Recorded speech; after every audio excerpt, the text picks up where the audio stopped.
दोस्तों, डिजिटल रोज एजुकेशन के online platform पर आपका स्वागत है। देखिए, पिछली क्लास में अपन जैसलमेर के इतिहास को कंप्लीट कर लिए थे। आज पढ़ेंगे करौली का इतिहास। देखिए, जैसलमेर और करौली के बारे में अपन एक बात किए थे कि जैसलमेर और करौली में यादव वंश का शासन रहा था। जैसलमेर में यादव वंश को जो भाटी शाखा रही थी और जो करौली में यादव वंश की जो जादौन शाखा का शासन रहा था। ठीक है, थोड़ा अपन रिवीजन करें अगर जैसलमेर का, तो इस प्रकार अपन रिवीजन कर लेते हैं, फिर आगे करौली का इतिहास पढ़ते हैं। देखिए, सबसे पहले बात कर रहे थे जो जैसलमेर के भाटे को छतराला यादवपति कहा जाता था। ठीक है, जैसलमेर में जो सबसे पहले जो भाटियों जो राजा हुए थे, जो भटनेर में भट्टी हुए थे, जो भटनेर की स्थापना करते 285 ईस्वी में। ठीक है, भटनेर को वर्तमान में हनुमानगढ़ कहते हैं। देखिए, फिर इसके बाद में जो भट्टी के बाद में जो राजा हुए थे, भट्टी के साथ वाले भट्टी से जो राजा हुए थे वो भाटी कहलाने लगे थे जैसलमेर के। ठीक है, इसके बाद में बात कर रहे थे मंगल राव की। मंगल राव तन्नौट को अपनी राजधानी बनाता है। देखिए, जो गजनी का शासक था ढूंढी, उससे हार कर तन्नौट में आता है मंगल राव और तन्नौट को अपनी राजधानी बनाता है। ठीक है, इसके बाद में अपन बात कर रहे थे देवराज की। देखिए, देवराज पहले देरावल की अपनी राजधानी बना रखा था, जो पाकिस्तान में है। देरावल देरावल में देखिए किला भी है, देरावल का किला, जो पाकिस्तान में वर्तमान में, हालांकि अब वर्तमान में जो जीर्ण शीर्ण अवस्था में है देरावल का किला। तो ये देरावल से आता है और जैसलमेर में परमारों को हराकर यानी लोहदुर्वा पर अपना अधिकार करता है। लोहदुर्वा की अपन बात कर रहे थे, मुमल और महेंद्र की जो प्रेम कहानी की, उसमें जो महेंद्र था पाकिस्तान की जो अमरकोट रियासत का सोडा राजकुमार था और मुमल लोहदुर्वा की राजकुमारी थी। हालांकि अलग बात थी, अलग फैक्ट था, उसकी अपन बात कर लिए थे विस्तार से पहले। इसके बाद में अपन बात करते हैं जो राजा जैसलमेर थे। ठीक है, जैसलमेर ने 12 जुलाई 1155 को जैसलमेर की स्थापना की थी और जैसलमेर में किला बनाया था। जैसलमेर का सोनार किला कहते हैं जैसलमेर वाले किले को। जैसलमेर का जो किला है उस पर सत्यजीत रे ने सोनार किला नामक से एक फिल्म बनाई थी। ठीक है, इसके बाद में अपन बात किए थे मूलराज फर्स्ट की। ठीक है, मूलराज फर्स्ट के समय दिल्ली का सुल्तान या दिल्ली बादशाह या मुगल बादशाह उस समय था अलाउद्दीन खिलजी। ठीक है, देखिए मूलराज फर्स्ट के समय में जो जैसलमेर का प्रथम शाखा होता है। ठीक है, अलाउद्दीन खिलजी आक्रमण करता है मूलराज फर्स्ट के समय जैसलमेर का 1299 में। उस समय जैसलमेर का फर्स्ट शाखा होता है। इसके बाद में अपन बात कर रहे थे कि दुर्जनसाल के समय में जैसलमेर का दूसरा शाखा होता है। दुर्जनसाल के समय में जो दिल्ली का सुल्तान या मुगल बादशाह था फिरोज तुगलक था। ठीक है, फिर तीसरा शाखा की बात किए थे अपन, जो अर्ध शाखा कहलाता है जैसलमेर का। ठीक है, तीसरा शाखा कंप्लीट शाखा नहीं हुआ था, उसमें जोहर नहीं हुआ था, केसरिया किया गया था पुरुषों के द्वारा। हालांकि महिलाओं को अपने ही शासकों द्वारा तलवारों से काट दिया गया था। ठीक है, जो तीसरा जो अर्ध शाखा हुआ था वो लूणकरण के समय हुआ था। ठीक है, तो जैसलमेर का डाई शाखा प्रसिद्ध है, ये थोड़ा ध्यान रखना आप। इसके बाद में अपन बात की थी मूलराज द्वितीय की। ठीक है, मूलराज द्वितीय का जो प्रधानमंत्री था, मैं बता दिया था, वो पीएम जो सालिम सिंह था, वो कुलदरा गांव की लड़की उठाने की धमकी देता है। और जो कुलदरा जो 84 गांव लगभग थे जो ब्राह्मणों के थे, वो 84 गांव को खाली कर जो मारवाड़ की तरफ चले जाते हैं। जो प्रधानमंत्री सालिम सिंह था, ये बढ़िया था। ठीक है, इसके बाद में अपन बात कर रहे थे जवाहर सिंह की। देखिए, जवाहर सिंह के लिए कहा जाता है कि आधुनिक जैसलमेर के निर्माता थे। ठीक है, भारत की आजादी के समय जैसलमेर के राजा थे। और देखिए, बता दिया हूं, भारत की आजादी के समय जैसलमेर के राजा थे और आधुनिक जैसलमेर के राजा भी जवाहर सिंह को कहा जाता है। ठीक है, देखिए, इस समय एक घटना घटी थी, जो स्वतंत्रता सेनानी थे सागरमल गोपा, उनको जेल में जिंदा जला दिया गया था। ठीक है, 3 अप्रैल को। ठीक है, 3 अप्रैल 1946 को। तो ये और जैसलमेर का गुंडा राज, आजादी के दीवाने और रघुनाथ सिंह का मुकदमा, सागरमल गोपा की जो प्रसिद्ध पुस्तकें रही थी। ठीक है, जैसलमेर और हैदराबाद रियासतों ने सागरमल गोपा के आगमन पर या प्रवेश पर प्रतिबंध लगा रखा था। ठीक है, अब इसके बाद में अपन बात करेंगे, करौली का इतिहास पढ़ेंगे। करौली में भी जो यादव वंश का शासन रहा था, यादव वंश की शाखा की बात करें अपन तो जादौन शाखा का शासन रहा था। ठीक है,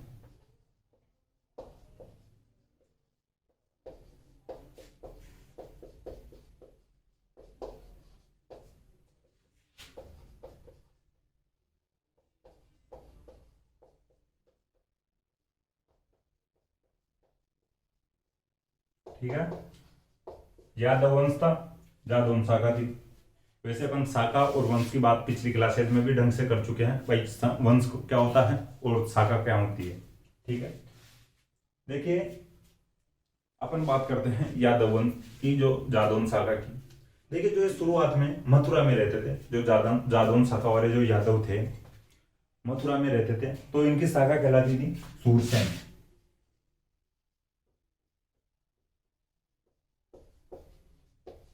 ठीक है, सूरसेन कहलाती थी जो शाखा इनकी, यादवों की जो शाखा थी सूरसेन थी, मथुरा में रहते थे।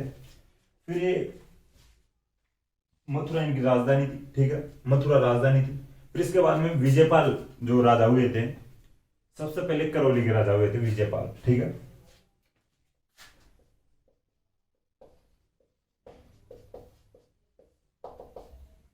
देखिए जो विजयपाल राजा हुए थे, इन्होंने 1040 में बयाना को अपनी राजधानी बनाया था। ठीक है,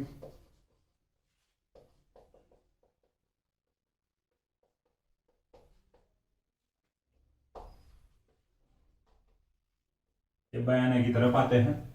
देखिए बयाना आपको मैं बता दूं, ये भरतपुर में पड़ता है बयाना, और खानवा अपन पहले पढ़ चुके हैं, मेवाड़ का इतिहास पढ़ रहे थे उस समय, सांगा जी के टाइम में जो युद्ध हुआ था बयाना वाला युद्ध, और फिर बाद में खानवा वाला युद्ध, उसमें सांगा की हार हुई थी खानवा के युद्ध में। बयाना का युद्ध को हालांकि सांगा ने जीता था, बाबर को हराया था।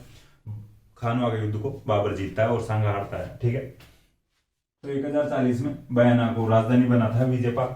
देखिए एक किला भी बनवाया था विजयपाल ने। ठीक है, विजय मंदिरगढ़ कहा जाता है उस किले को। देखिए विजयपाल के नाम पर ही इसकी जो बयाना में जो किला बनाया गया था उसको विजय मंदिरगढ़ कहा जाता है। विजयपाल ने किला बनाया था, उसको विजय मंदिरगढ़ कहा जाता है। ये आप नोट कर सकते हो इस बात को। अब इसके बाद में अपन बात करते हैं तीमनपाल की। देखिए तीमनपाल आगे राजा हुए थे।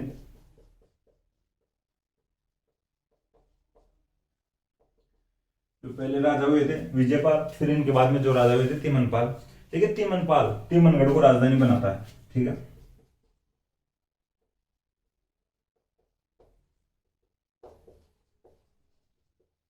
पहले राजधानी बनाते हैं ये बयाना को, फिर बाद में तीमनपाल राजा बनता है और तीमनगढ़ को राजधानी बनाता है। ठीक है, देखिए इसके बाद में अपन बात करते हैं, एक राजा हुए थे कुंवरपाल। ठीक है,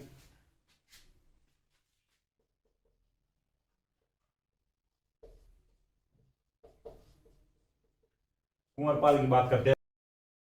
ये कुंवरपाल था जो, ये गोरी से इनका जो युद्ध होता है कुंवरपाल का, और कुंवरपाल को हरा देता मोहम्मद गोरी। ठीक है, मोहम्मद गोरी की वजह से अपन बात कर चुके हैं, कहाँ का था वो पहले आप कमेंट बॉक्स में ऐड कर सकते हो।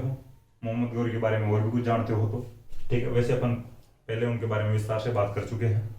कुंवरपाल और मोहम्मद गोरी के बीच में युद्ध होता है। मोहम्मद गोरी कुंवरपाल को हराता है, और जो एक करौली वाला जो क्षेत्र था इनका, कुंवरपाल के जो क्षेत्राधिकार में जो एरिया आता था उस पर आक्रमण कर यानी आक्रमण करके कब्जा कर लेता है। ठीक है, तो कुंवरपाल का आप इतना सा ध्यान रखना, मोहम्मद गोरी से हारता है कुंवरपाल। इसके बाद में धर्मपाल द्वितीय की बात करते हैं। देखो मैं इनको मिटा देता हूं।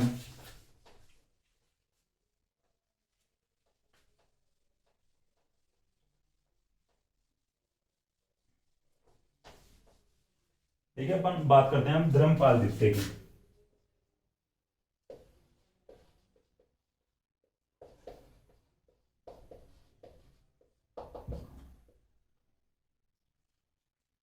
कुंवरपाल के बाद में धर्मपाल द्वितीय राजा बना था, और धर्मपाल द्वितीय से पहले भी कुछ दिनों के लिए एक राजा बना था, उसकी भी अपन बात करते हैं। देखिए अर्जुन पाल बनता है धर्मपाल द्वितीय से पहले राजा। ठीक है, वैसे मैं लिख देता हूं यहाँ पे सीक्वेंस में।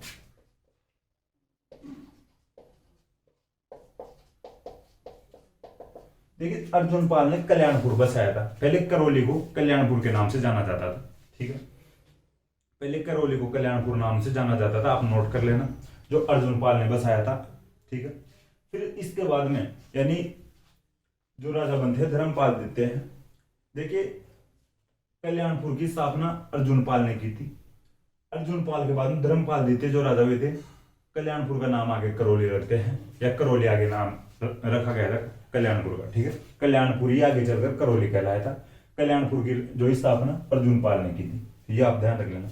देखिए 1348 में की थी जो कल्याणपुर की स्थापना अर्जुन पाल ने, ये आप ध्यान रख सकते हो या नोट कर सकते हो, आपके जैसे मन में आए वैसे कर सकते हो। ठीक है, सन अगर लिखना चाहो तो 1348 में अर्जुन पाल ने स्थापना की थी कल्याणपुर की, फिर आगे चलकर करौली कहलाया था कल्याणपुर ही।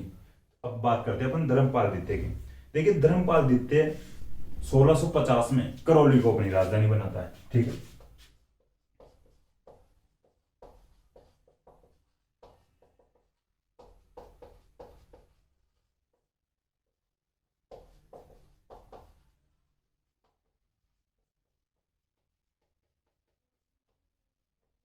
आप देखिए लाइन टू लाइन भी लिख सकते हो, और जैसे आपकी इच्छा हो वैसे लिख सकते हो कि पहले अर्जुन पाल ने कल्याणपुर को बसाया था 1348 में, फिर धर्मपाल द्वितीय जो करौली को अपनी राजधानी बनाता है, करौली को पहले कल्याणपुर कहा जाता था, ठीक है। अब इसके बाद में अपन बात करते हैं गोपाल पाल की। देखिए धर्मपाल द्वितीय से आगे राजा बने थे गोपाल पाल।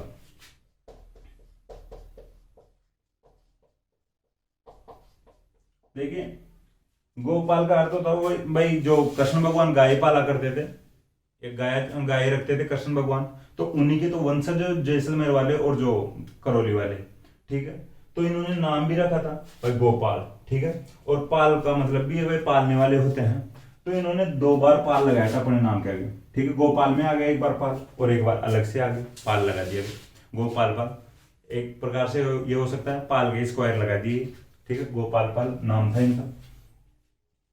तो देखिए गोपाल पाल की बात करते हैं अपन, करौली में मदन मोहन मंदिर का निर्माण करवाया था, ठीक है।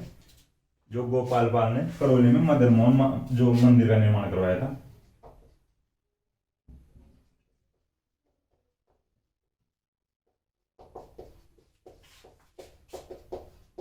देखिए जो मदन मोहन मंदिर है, इसकी देखिए इंपॉर्टेंट बात यह है कि भाई कौन से संप्रदाय का मंदिर है, तो गौड़ीय संप्रदाय का मंदिर है, मदन मोहन मंदिर है जो,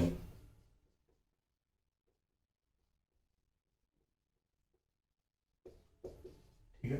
वैसे अपन गौड़ीय संप्रदाय की पिछली क्लासेस में बात कर चुके हैं। एक मंदिर पहले भी अपन ने पढ़ा था गौड़ीय संप्रदाय का, जो जयपुर और आमेर का इतिहास पढ़ रहे थे उस समय, ठीक है। गोविंद देव जी का मंदिर।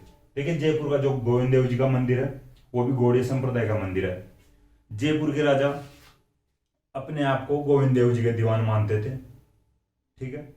और गोविंद देव जी को जयपुर या आमेर का राजा मानते थे, ठीक है। जयपुर का राजा गोविंद देव जी को मानते थे और अपने आप को दीवान मानते थे गोविंद देव जी के। तो आप ये ध्यान रखना भाई जयपुर में भी गौड़ीय संप्रदाय का मंदिर है, यानी गोविंद देव जी का मंदिर है जो गौड़ीय संप्रदाय का है।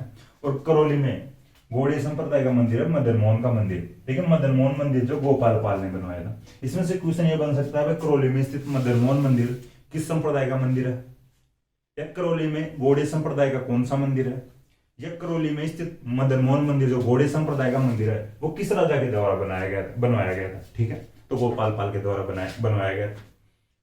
देखिए जो गोविंद देव जी का मंदिर था, गोविंद देव जी का मंदिर है वो सवाई जयसिंह के द्वारा बनवाया गया था, ठीक है। जयपुर में सवाई जयसिंह के द्वारा जो गोविंद देव जी का मंदिर बनवाया गया है। अब इसके बाद में आगे बात करते हैं जो आगे राजा हुए थे हरबख्श पाल,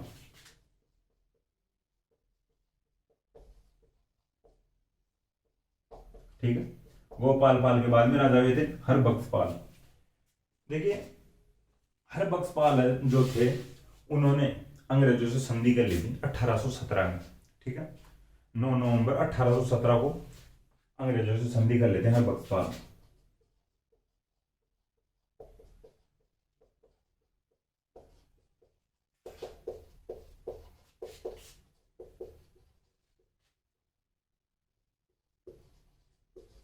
ठीक है। देखिए उस समय मराठे परेशान करने लग गए थे।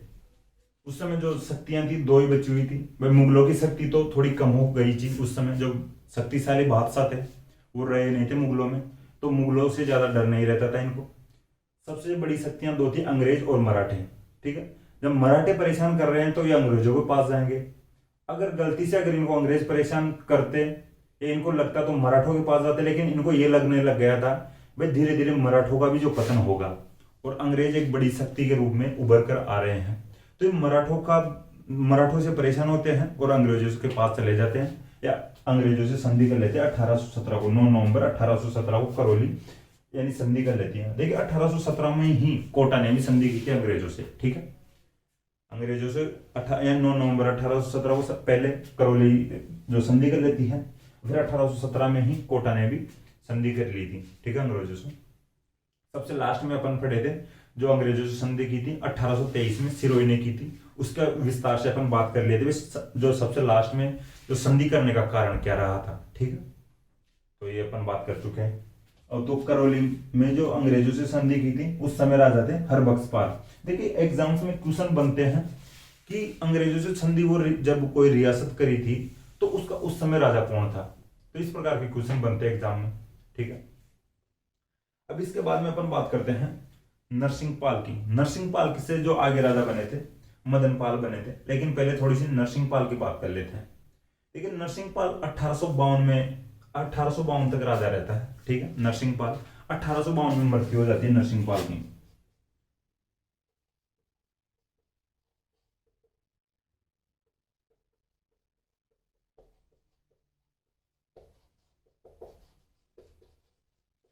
लेकिन नरसिंहपाल के कोई बेटा नहीं था, ठीक है, नरसिंहपाल के कोई बेटा नहीं था। और नरसिंहपाल देखिए आज भी ऐसा होता है कि भाई किसी का कोई बेटा नहीं होता है तो उस कंडीशन में किसी को गोद लेते हैं, या तो भाई के लड़के को ले ले या कोई अपने ही परिवार से किसी को भी गोद लेके उसको यानी उसका उत्तराधिकारी बना दिया जाता है। तो नरसिंहपाल के उस समय बेटा नहीं था या जब मरे थे तब, तो इन्होंने एक बंदे को गोद लिया, एक लड़के को गोद लिया, भरतपाल को, ठीक है, भरतपाल को गोद लेता है।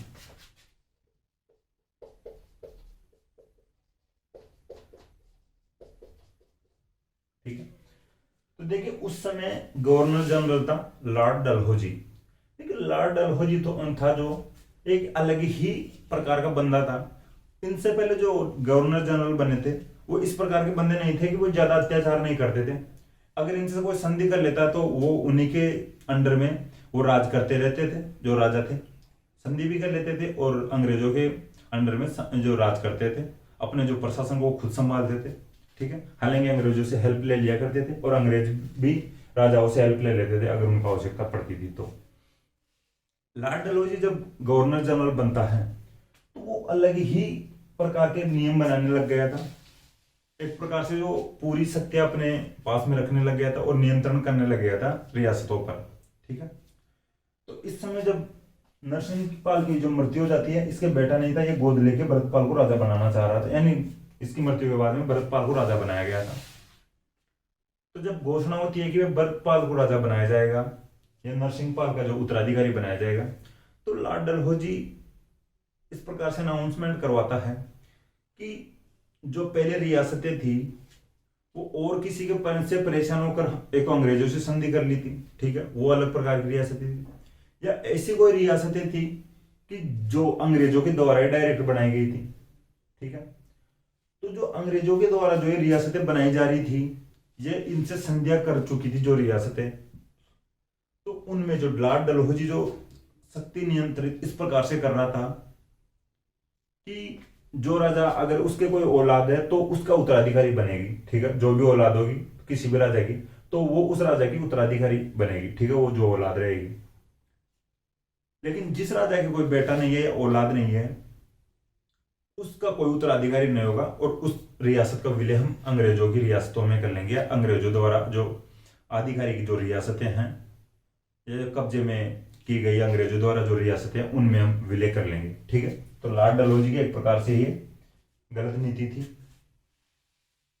तो इस प्रकार से नरसिंहपाल का उत्तराधिकारी भरतपाल को नहीं घोषित किया था और ये खुद में यानी विलय कर लिए थे लॉर्ड डलहौजी करौली का, ठीक है। अब परेशान होने लगे भरतपाल और थे जो, तो अपन तो राजा भी नहीं बने, सपने देख रहे थे राजा बनने के, राजगद्दी पे बैठते करौली का शासन संभालते, अपन भी राजा बनते, तो इनको ये लॉर्ड डलहौजी तो राजा बनने नहीं दिया। अभी इंग्लैंड जाते हैं और अर्जी लगाते हैं वहां पर कि हमें तो राजा ही बनने नहीं दिया जा रहा, इस प्रकार से विलय कर लिया जा रहा है, ठीक है। तो उधर से इनके पास लॉर्ड डलहौजी के पास मैसेज आता है भाई क्या प्रकार से क्या क्या सिस्टम है इस प्रकार से, ठीक है भाई, किस प्रकार से आप ऐसे विलय कर रहे हो। तो लॉर्ड डलहौजी बताता भाई ये प्रक्रिया थी और मैं ये नियम बना रहा हूँ यहाँ पे, जिनके कोई औलाद नहीं है किसी राजा के या बेटा नहीं है तो उनका विलय अपनी रियासतों में कर रहे हैं। लेकिन इंग्लैंड से जो डलहौजी के पास मैसेज आता है भाई इस प्रकार से मत करो और वापस इनको राजा बनाओ भरतपाल को, ठीक है। हालांकि भरतपाल को राजा नहीं बनाते, लॉर्ड डलहौजी इंग्लैंड से जो ऑर्डर आया था उसको मानते हैं और भरतपाल को तो राजा नहीं बनाते हैं। भरतपाल को राजा के पद से हटाकर, ठीक है, आगे राजा बनाते हैं मदनपाल को, ठीक है। मदनपाल फिर आगे राजा बनते हैं। इसको मिटाकर लिख देता हूं मैं यहाँ पे ऊपर।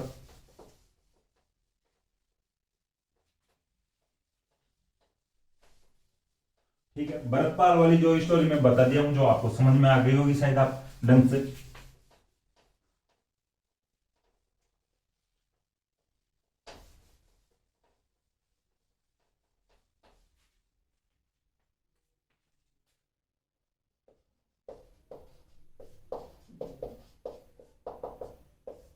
ठीक है, मदनपाल आगे राजा बनते हैं। देखिए 1857 की क्रांति के दौरान, जब 1857 की क्रांति हो रही थी, तो उस समय राम सिंह सेकंड के ऊपर कुछ आरोप लगाए गए थे, ठीक है। उनसे जबरदस्ती जो मेजर बर्टन की हत्या की जो डॉक्यूमेंट्स थे उन पर जिम्मेदारी के लिए खुद की यानी राम सिंह सेकंड को बताया जाता है कि भाई आप इसकी जिम्मेदारी ले मेजर बर्टन की हत्या की। तो जबरदस्ती से उन डॉक्यूमेंट्स पर साइन करवाए जाते हैं या हस्ताक्षर करवाए जाते हैं या सिग्नेचर करवाए जाते हैं, ठीक है। राम सिंह सेकंड से जो कोटा का शासक था राम सिंह सेकंड, उनसे मेजर बर्टन की हत्या के जो जिम्मेदारी के डॉक्यूमेंट्स थे उन पर जबरदस्ती से साइन करवाए जाते हैं, ठीक है। तो उस समय जो राम सिंह सेकंड की हेल्प किया था जो मदनपाल था, जो, ठीक है, 1857 की क्रांति के दौरान कोटा के राजा राम सिंह सेकंड की जो सहायता की थी, ठीक है, मदनपाल ने, ठीक है। देखिए सहायता भी की थी और अंग्रेजों और राम सिंह सेकंड के बीच में मदनपाल ने समझौता भी करवाया था, ठीक है। तो अंग्रेज मदनपाल से खुश होते हैं कि भाई तूने समझौता करवा दिया है, ठीक। तो अंग्रेजों ने मदनपाल को 17 तोपों की सलामी दी थी, ठीक।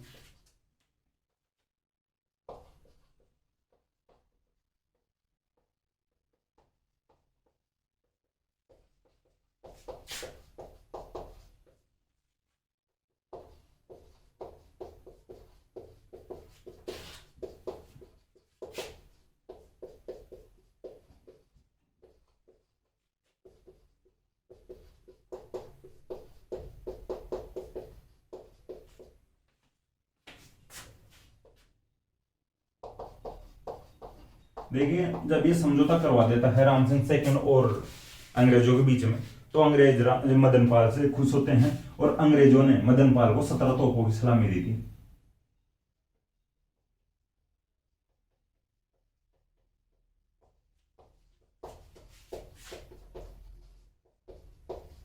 ठीक है, देखिए अंग्रेजों ने 17 तोपों की सलामी मदनपाल को दी थी, न कि राम सिंह सेकंड को।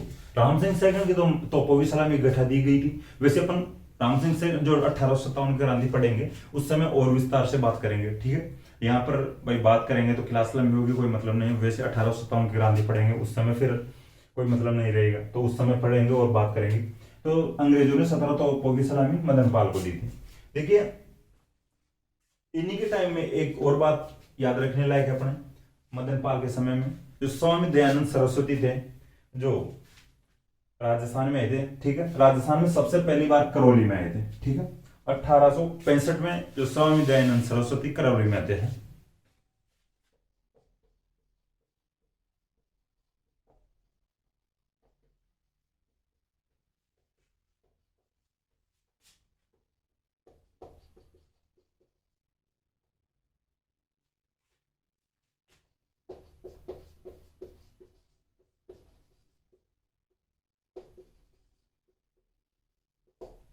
ठीक है, मदनपाल के यानी मदनपाल ने निमंत्रण किया था, ठीक है, इनवाइट किया था स्वामी दयानंद सरस्वती को कि आप करौली में आइए। तो मदनपाल के बुलावे पर 1865 में स्वामी दयानंद सरस्वती करौली में थे। राजस्थान की किसी भी रियासत में सबसे पहली बार आए थे जो दयानंद सरस्वती, जो करौली में आए थे, ठीक है। राजस्थान में प्रथम बार आए थे जो दयानंद सरस्वती 1865 में मदनपाल के बुलावे पर, ठीक है। अपन ने यहाँ तक जो करौली का इतिहास पढ़ा है, ठीक। देखिए करौली का इतिहास कंप्लीट हो गया, यानी यादव वंश का इतिहास कंप्लीट हो गया। जो पहले एक और रियासत थी जैसलमेर, वहां पर यादव वंश की जो भाटी शाखा का जो शासन रहा था उनको छत्राला यादवपति कहा जाता था। और एक जो जादौन शाखा यादव वंश की, इसका जो शासन रहा था करौली में रहा था जादौन शाखा का शासन। तो आज करौली का इतिहास अपन कंप्लीट कर लिए। विजयपाल इनका राजा हुआ था, पहला जो राजा हुआ था। फिर इनके बाद में तिमनपाल राजा हुआ था, ठीक है। तिमनपाल के बाद में कुंवरपाल राजा हुआ था, ठीक है। कुंवरपाल के बाद में जो अपन बात कर रहे थे धर्मपाल द्वितीय राजा हुआ था, ठीक है। धर्मपाल द्वितीय के बाद में अर्जुनपाल की बात की, सॉरी, धर्मपाल द्वितीय से पहले अर्जुनपाल की बात किए थे जो कल्याणपुर बसाया था, ठीक है। फिर धर्मपाल द्वितीय की बात किए थे अपन। इसके बाद में अपन बात करें गोपाल पाल की, ठीक है। गोपाल पाल के बाद में हरबख्श पाल की बात किए थे, ठीक है। फिर इसके बाद में अपन बात किए थे नरसिंह पाल की, इसका जो गोद लिया हुआ बेटा था भरतपाल। इसके बाद में अपन जो अंग्रेज राजा बनाए थे मदन पाल को, लॉर्ड डलहौजी द्वारा बनाया गया था मदन पाल को राजा, ठीक है। तो अपन और फिर अंग्रेजों से संधि कर, सॉरी, अंग्रेजों ने इसको 17 तोपों की सलामी दी थी, ठीक है, मदन पाल को। और हरबख्श पाल जो अंग्रेजों से संधि करता है 1817 में, 9 नवंबर 1817 को। तो अपन यहाँ तक बात कर लिए हैं, देखिए। और एक खुशखबरी और, हालांकि आप सबको मिल गई होगी कि भाई उधर भारत तो नहीं जीती थी या भारत तो नहीं पहुंची थी फाइनल में, लेकिन उधर पाकिस्तान हार गई है, ठीक है। आप वैसे खुश हो रहे होंगे और भारत वाले सब खुश हो रहे होंगे कि भाई भारत तो नहीं जीता या भारत यानी फाइनल में नहीं पहुंच पाता है, लेकिन उधर पाकिस्तान भी नहीं जीत पाती है फाइनल को, ठीक है। तो और वैसे आप मैच देख लिए होंगे सब लोग। तो मुझे दोस्तों आशा है कि क्लास आपको पसंद आई। क्लास अगर आपको पसंद आए तो क्लास को लाइक करें, कमेंट करें, अपने दोस्तों के साथ शेयर करें। थैंक यू दोस्तों।